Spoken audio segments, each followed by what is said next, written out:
아까 세 가지 말씀드린다 그랬죠. 첫 번째는 짧은 문장으로 쓰기. 지금 말씀드렸습니다. 무엇은 무엇이다, 무엇은 무엇한다의 형식으로 쓰는 연습을 하시라는 거. 두 번째는 독자의 심리를 예측하라는 겁니다.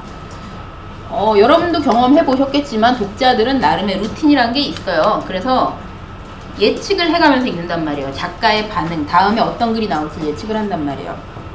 그거를 물론 우리가 독자를 앞에 놓고 쓰는 건 아니지만 항상 염두에 두고, 만약에 가상의 독자가 앞에 있다면 그 사람은 어떤 반응을 보일까라는 걸 끊임없이 상상하면서 피드백을 스스로 혼자서 해보시는 거예요. 제임스 패터슨이라는 아주 유명한, 우리나라에서 안 유명한데 전 세계적으로 유명한 제임스 패터슨이 이런 이야기를 합니다. 글을 쓸 때는 항상 내 앞에 마주 앉은 누군가에게 이야기를 해주는 것이라 생각하라. 그리고 그 사람이 지루해서 자리를 뜨지 않도록 하라. 이건 무슨 얘기죠? 가상의 독자를 상상해서 그 사람의 반응을 상상하라는 거예요. 내가 이 얘기를 했을 때 저 사람이 흥미있어 할까? 이런 거를 꾸준히 상상을 하다 보면 좋은 글이 나올 수밖에 없습니다.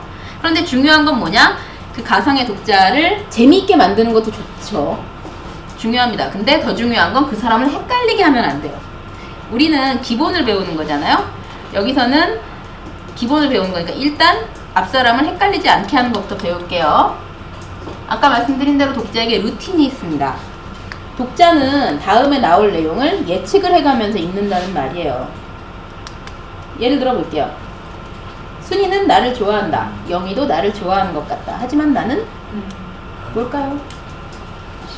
떠오르는 것들이 있으시죠? 하지만 나는 미진이를 좋아한다. 하지만 나는 그래? 그래요? 하지만 나는 그런 관심이 부담스럽다. 그러니까 어느 정도 여러분들이 좀 예측, 다음에 하지만 나는 다음에 예측을 하실 거 아니에요. 근데 만약에 순이는 나를 좋아한다, 영희도 나를 좋아하는 것 같다. 하지만 나는 오늘 아침은 굶었다 라고 하면 사람들이 뭐지 이게? 라고 하면서 순간 혼란을 느끼게 된단 말이에요. 이런 글들이 생각보다 많습니다. 내가 내 기분에 취해서 혼자 글을 쓰다 보니까 독자들이 헷갈릴 수도 있다는 생각을 잘 못해요. 근데 독자 입장에서 읽다 보면 이게 헷갈릴 수도 있겠다라는 생각을 하시면 됩니다. 한 글자 한 글자 힘을 주어 입찰가를 써내려갔다. 떨리는 손으로 입찰 봉투를 넣으면서 기도했다. 이번에는 꼭 낙찰되기를. 그 다음에 뭐가 나올까요? 드디어 개찰이 시작됐다. 두근두근 심장이 미칠 듯이 뛰었다. 이런 내용이 이어지거나, 이번에 꼭 낙찰되기를. 하지만 역시나 폐찰됐다. 보증금을 돌려받고 나오면 발걸음을 묶었다. 낙찰이 됐거나 폐찰이 됐거나 결과가 나와야 되잖아요. 이번에는 꼭 낙찰되기를 기도했는데 이번에 입찰한 물건은 공인연수에 진료를 좋아서 겨우 결정이 나옵니다. 낙찰되면 일단 어쩌고저쩌고. 지금 뭐가 문제인지 아시겠어요? 독자가 기대한 흐름을 완전히 비껴갔어요. 독자는 기대하는 내용이 이게 아닌데 갑자기 이게 나와요. 이 내용은 어디 나와야 됩니까? 앞부분에 나와야죠. 내가 이 물건 입찰하기 전에 이 물건에 대해 조사할 때 나와야죠. 그죠? 그러니까 이런 식으로 독자의 기대를 싸그리 무시해버리면 독자는 읽다가 짜증이 나요. 물론 잘 이용하면 반전이라고 느낄 수도 있습니다만 반전은 한 번, 두 번만 쓰는 거예요. 계속 쓰면 반전이 아니라 글이 헷갈려요. 엉망이 되는 거예요.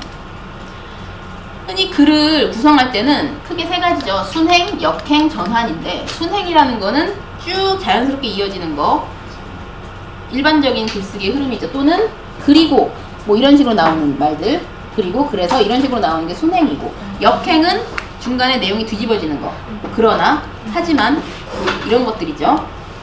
그러나, 하지만 이런 접속사들은 되게 강력합니다, 여러분. 읽다가 순행은 그냥 쭉 읽어나가는데 역행은 어느 순간 이렇게 쭉 하다가 하지만 이라고 나오면 마음의 준비를 철렁 하게 되죠. 하지만 그 다음에 뭐지? 라고 은연중으로 생각을 하게 돼요. 그러면 그 다음에 그에 맞는 내용을 넣으셔야지 아무데나 접속사 하지만 그러나 이런 걸 막 넣으시면 안 됩니다. 전환이라는 거는 그냥 내용이 완전히 바뀌는 거죠. 뭐 어쩌고저쩌고 막 폐찰하고 어쩌고저쩌고 이야기했고, 그래서 뭐 어쩔 수 없지, 자 다음 장소로 이동, 뭐 이런 식으로 전환이 하게 됩니다. 뭐 접속사로 따지면 뭐 반면, 한편 뭐 이런 것들 됩니다. 이런 식으로 구성을 하시면 됩니다. 사실 구성하는 방법도 좀 여러 가지 요령이 있습니다만 오늘 여기까지.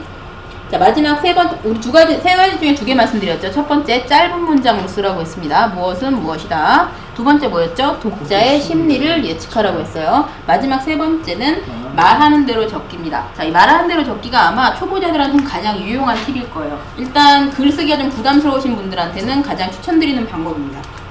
글쓰기를 시작해 봅시다. 자, 미세먼지의 원인과 대책에 대해서 자, 글을 한번 써보시자고요. 자, 써보십시오. 써보시라고요. 딱 어떤 느낌이 드세요? 글쓰기의 미세먼지의 원인과 대책. 딱 막막하시죠? 그렇습니다. 이게 글쓰기를 생각하면 사람들은 막막해 하거든요. 그런데 생각을 해보세요, 여러분. 우리 밥 먹고 차 마시고 하면서 이런 얘기 한 번씩 다 해보셨을걸요? 아, 요즘 미세먼지 왜 이렇게 난리야? 이러면 자연스럽게 대화가 쭉 나오죠. 중국이 공장을 많이 지어서 그래. 중국 공장들 좀 어떻게 할 수 없나? 쉽지 않을걸? 뭐 국제법상 기준도 있고 어쩌고저쩌고. 아휴, 우리나라가 힘이 있어야 되는데. 이런 대화 안 해보신 분 한 번씩 다 해보셨을 것 같거든요. 말하는 대로 쓰라는 얘기는요, 여러분 비유적인 표현이 아니에요. 진짜 말하는 대로 쓰라는 얘기예요. 자, 지금 여러분들 다 말을 했습니다. 이걸 그대로 씁니다. 요즘 미세먼지가 왜 이렇게 난리야? 중국의 공장을 막 이렇게 쭉 다 모아놨어요. 지금까지 나왔던 대화들을. 이거를 이제 조금만 수정해 볼게요. 요즘 미세먼지가 왜 이렇게 난리일까? 중국이 공장을 많이 지어서 그렇다. 중국 공장들 좀 어떻게 할 수 없을까? 쉽지 않을 것이다. 국제법상 기준도 없고 강제할 방법도 없기 때문이다. 중국이 우리 말을 듣겠는가? 에휴, 지우고요. 우리나라가 힘이 있어야 되는데 아쉽다. 이걸 저게 글이 되나 싶으시죠? 모아볼까요? 글이 됩니다. 아주 세련된 글은 아니에요. 솔직히 아주 세련된 글은 아니지만 쉽게 글 한 편이 나오잖아요. 그죠? 이제 이 글을 여러 번 수정을 하고 고치다 보면 세련된 글로 바뀌겠죠. 여러분들이 말을 하는 대로 그대로 적으란 뜻이에요. 그게 훨씬 글쓰기가 제일 편합니다. 사람들이 말하는 거는 어려워하지 않아요. 그래서 저도 책을 쓸 때 제가 주로 강사분들하고 작업을 하잖아요. 그분들이 솔직히 글을 몇 번이나 써보셨겠어요. 태어나서. 그런 분들이 책을 어떻게 쓰시겠습니까? 그분들은 강의하시잖아요. 강의 녹취록을 떠요. 그래서 그 강의 녹취록을 정리하고 여러 번 다듬어서 책으로 나오거든요. 이게 진짜 되나요? 됩니다. 저만 그렇게 생각하는 게 아니고 다른 박종인이라는 조선일보 칼럼니스트였던 기자가 이 책 한번 읽어보세요. 글쓰기에 도움 많이 됩니다. 글은 글자로 옮긴 말이다. 다시 말해서 말을 기록하면 글이 된다. 라는 이야기가 나옵니다.